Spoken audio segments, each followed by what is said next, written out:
Hello everyone, Josh here with Texas bringing you another Reverse 1999 video, and we're back here on the CBT for my final thoughts, my final review of the CBT so far. So, I was very hyped, very excited to jump in and play this game because the gameplay looked like a lot of fun. It was kind of like a combination of Tact OP meets 7 Deadly Sins Grand Cross. So, I was kind of very curious of how the game was going to play out, you know, how much story-driven aspects were there going to be, you know, what quality of life features are going to be available, what's the end game look like. So, with all that said, and playing as much as I have, I've gotten pretty dang far in the game. Well, I don't want to say too far, but in terms of like, you know, relative to the time that the game's been available, I think I've put in quite a bit of hours. And I've unlocked pretty much most things. I know kind of, you know, my way around the game now. I know how to build up the characters. I know a lot of helpful, useful tips and tricks that I could probably share with you guys and gals if you'd like that in future updates for the game. But what I have discovered, the bad aspects of the game that have really just kind of stuck out like a sore thumb is, unfortunately, this game does not have an end game, right? So there is no PvP. As you can see, there's no option anywhere to go to PvP. And if we go to like enter the show, this is kind of where all the different modes are available. You can see here that I'm currently in chapter 3. I'm like over halfway through it, maybe almost done with it. I can't remember. We have story, we have resources, we have insight, and we have artificial, let's see, somnambulism. I probably butchered that.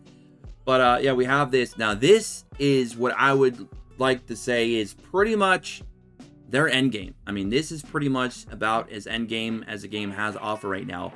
So essentially what you're going to do is you're going to go in here and you're going to complete 5 missions per stage. And it's going to give you 300 gems.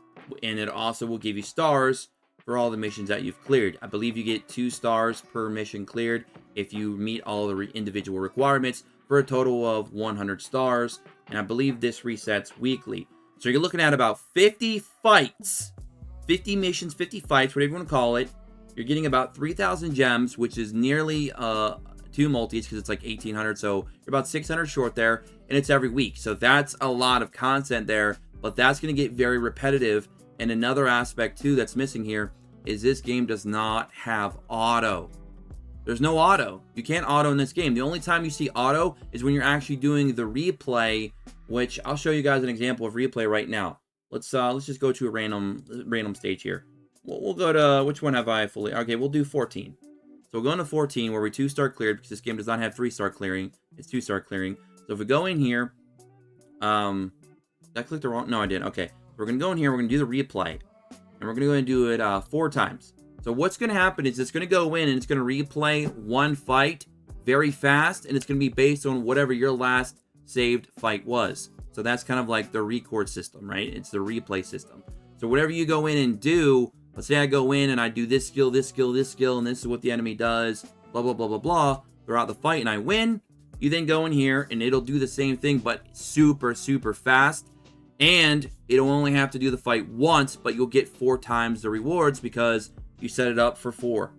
But it will also use 4 times the stamina. That's why it's saying it'll use 56. So we're going to go ahead and do that, and we're going to click the replay button. You're going to kind of see what's going to happen here. Now, don't let my character levels fool you as well, because those units are limit broken. When you limit break a hero, they go back to level 1, and then you got to work your way back up, but your new base stats are much higher. So don't let my like level 2 hero whatever like confuse you. Like, what, level 2, Josh? What are you doing, bro? Nah, she's very well built.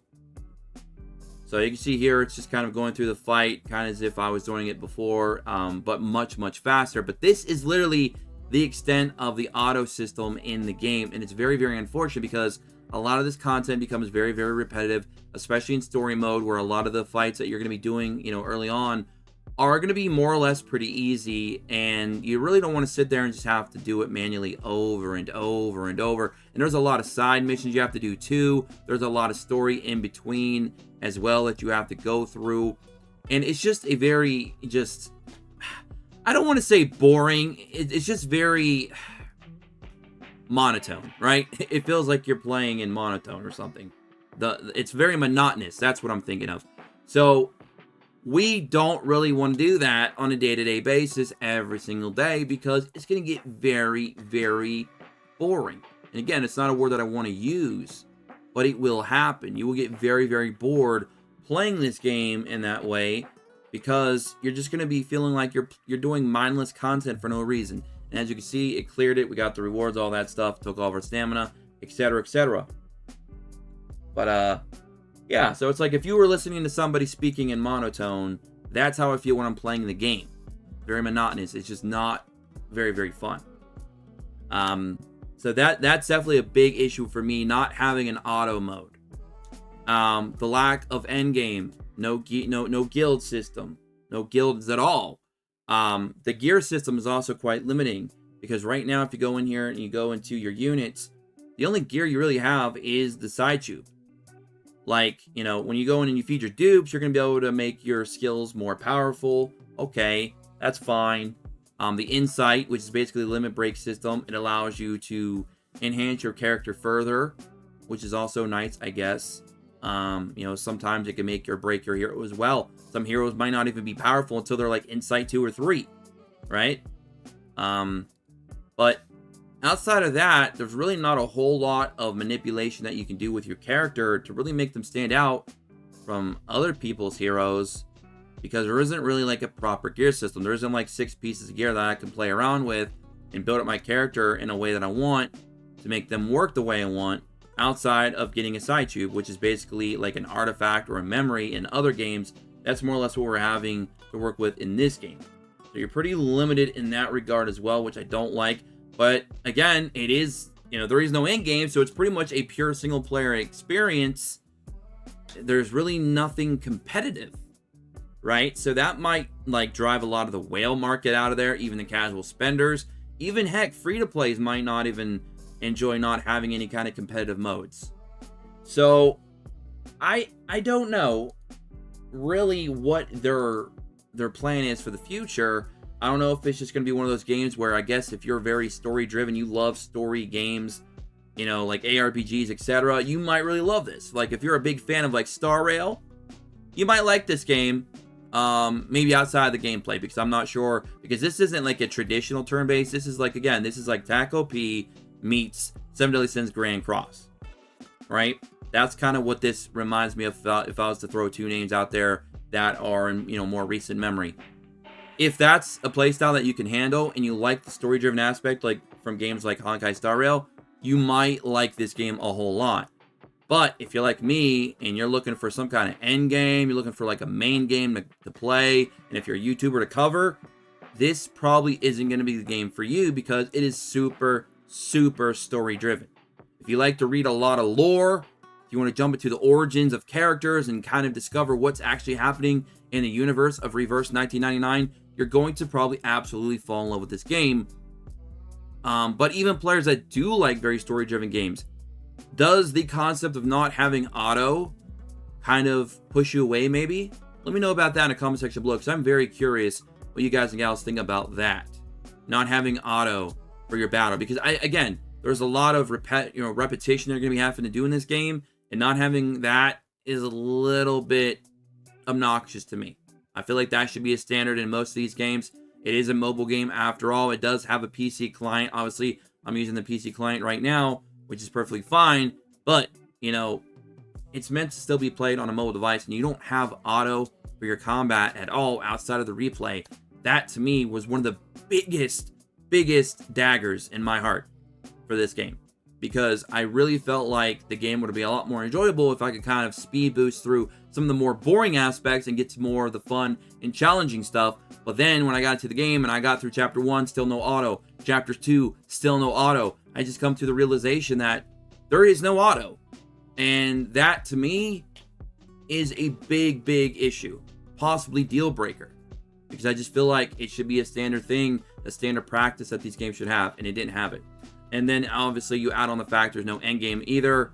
You know, what really is the extent of this game's playability, replay value? I don't know. Again, if you're a big story-driven player, you might have a lot of fun with it, but I feel like there's a lot more stuff that they really should be looking to add in this game before global launch. Now, I know this game is already available in China, And if China's basically playing the same variation of the game that we're playing right now, outside of being in English, then man, I just don't see the long-term value for me, at least personally, and things that I'm looking for, not in this game. And that to me is just my personal issue. Again, these are my own thoughts, my own opinions. Let me know in the comment section below what you guys and gals think.